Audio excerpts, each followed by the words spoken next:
Today's lesson is Pocahontas, and this is Lesson 12. There are always two sides to every story, and then there's the truth.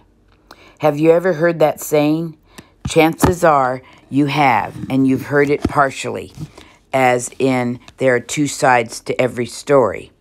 It's hard to imagine that after we've been taught something, it could be slightly or totally wrong. It's especially easy while studying history to develop misconceptions about events and people. Every nation, though they might not want to admit it, wants to tell the version of the story that makes them look like the hero. This is called a bias. With the story we'll learn about today, the American version has greatly romanticized the facts. This means it's been turned into a dramatic and intriguing story, embellished with elements of love and daring rescue. While some of that may be true, it is important to set aside our bias to consider a new side to the story, or even to learn the full truth. Let's learn about Pocahontas. If you grew up watching the movie, you may think that Pocahontas was in love with John Smith. You might view her as an elegant and mysterious woman. In truth, she was young, previously married, and her life was radical and forcibly changed by the settlers. Let's dive into another side of the story and hopefully uncover the truth. Pocahontas. No matter what book you read or movie you watch, all will agree that Pocahontas was an indigenous American born around the year 1595. We know that she was one of Chief Powhatan's daughters, the leader of the 30 tribes who had been in conflict with the British settlers.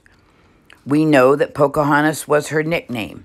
Her real name was Matacoa, which meant the flower between two streams. Again, I'm not sure that's the correct pronunciation. We also know that she was kidnapped by the British at a young age and held for ransom. Her story is important to early American history because she eventually married a British man named John Rolfe. Their marriage was the first recorded between the British and indigenous American and ushered in a period of peace between them. Her story is also important because it highlights the mistrust and mistreatment between the settlers and indigenous peoples whose land they overtook. We know that Pocahontas died at an early age in 1617. However, after these very basic details, the story of Pocahontas becomes a bit more confusing. The kidnapping of Pocahontas. The story of Pocahontas is not as happy and whimsical as some would have us to believe. We know that Pocahontas was kidnapped by the British in late 1612, early 1613, with the intention of being held for ransom. She was taken because the Powhatan had captured several British men and stolen many weapons and tools. The British wanted their men and tools returned, so they decided to kidnap the daughter of the chief. Pocahontas was known by the British as the chief's favored daughter, and Captain Argall hoped that her capture would prove advantageous to the colony. Chief Powhatan agreed to release the men, but he would not return the tools and weapons. Because of this, Pocahontas was not set free. Oral tradition of the Powhatan tells of their desire to rescue Pocahontas, but they feared in an attempt to save her, she might end up being killed. According to American history during her captivity, Pocahontas converted to Christianity and was baptized. She then fell in love with John Rolfe, one of her captors, and the two were married in 1614. Their son Thomas Rolfe was born in 1615. While the details of this part of the story are accurate, we don't have sources to help us fill in the blanks of the story. Did Pocahontas marry John Rolfe for love? Did she convert to Christianity because she understood her deep need for a savior? Let's take some time to learn a bit more, and then you can decide what you believe really happened, or maybe you'd like to do some more research on your own. For our activity break, John Smith is not the same person as John Rolfe. John Smith, if you will recall, was a leader of the people of Jamestown for a short time before going back to England. He did, in fact, meet Pocahontas when she was a young girl. However, John Rolfe and had her married sometime later. Pocahontas and Kokum. It's important to know that before she was kidnapped, Pocahontas was married to an indigenous man named Kokum, and they had a son together. Kokum was the younger brother of the chief of the Potawatomi tribe. Pocahontas, Kokum, and their son were living with the Potawatomi tribe when she was kidnapped.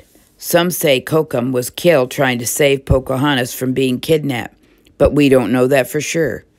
We do know that after she was kidnapped, she never saw Kokum or her son again.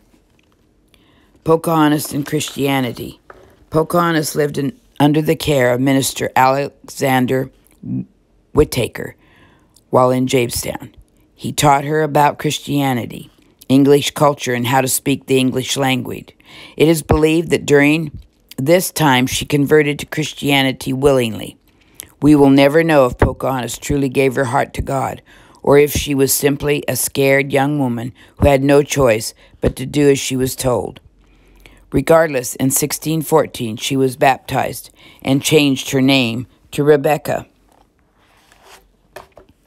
Pocahontas and John Rolfe. During the time of her captivity, it is said that John Rolfe and Pocahontas fell in love.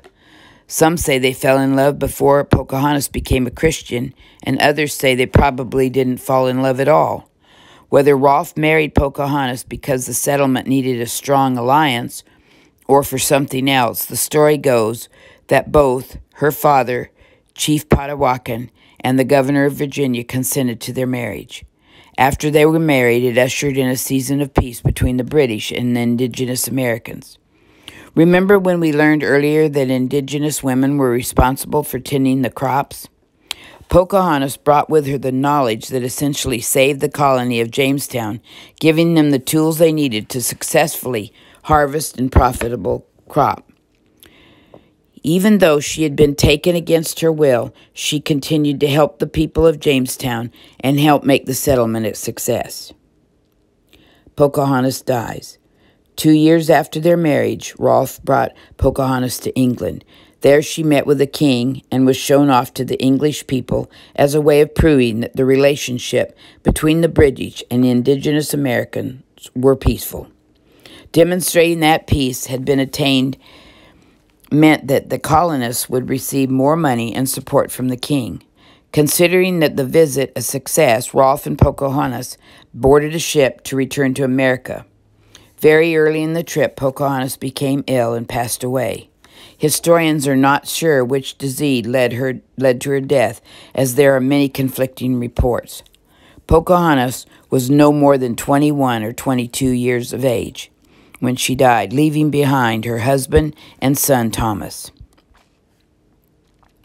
As a matter of perspective, it is important to note that many people mistakenly view the indigenous people as being disorganized, defenseless, or even the weaker of two peoples. But there is no such evidence to the contrary. Many historians theorize that the indigenous people were well organized and have found evidence of a city. They were skilled warriors with an established trade route and a way of life. The number one element that many historians agree led to the successful colonization of the New World was not superiority, but rather disease.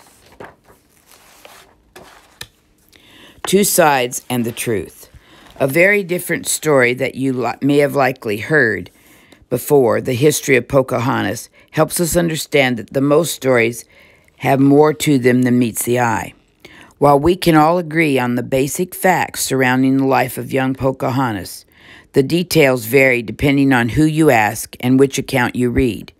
Regardless of which you choose to believe, there is plenty of evidence to show that Pocahontas faced unexpected events, much of which she had very little control. Despite this, she helped and bridged together two people with different languages and customs and showed the world, if only for a brief time, that understanding was possible. Only God can truly know intentions and motivations of the heart. Perhaps some hope to use the relationship between Pocahontas and Rolfe for their own selfish gain.